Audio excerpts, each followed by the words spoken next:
Hey, Sam here. I had one of the people that watches my videos had a question about my old Craftsman air compressor because he has one, and well, it's from Dean Hurley.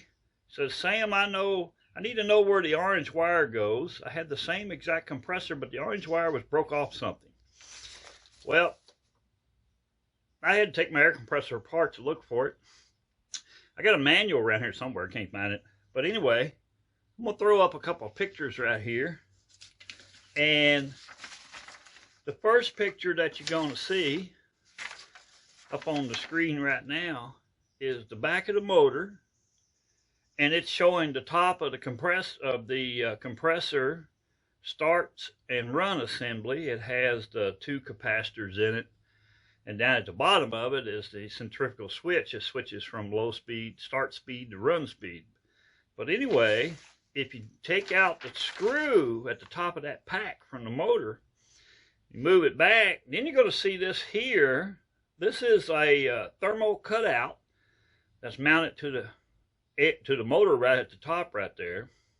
And you get an overcurrent or whatever, this thing will trip and, supposed to save your motor. So the only orange wire I got is on my motor is the one you see right here in this picture. Now, if it's broke off and this thermal cutout is bad, you can't buy this part no more. But what you can do, you can take those two wires right there, tie them together, and your motor will run.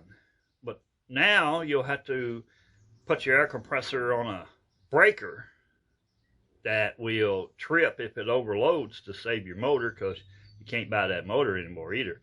So with this pictures here, hope that really helps you out. And anybody out there, if you have any questions, hey, ask them. If I can help you out, I will.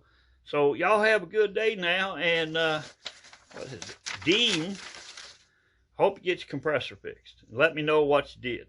All right, bye.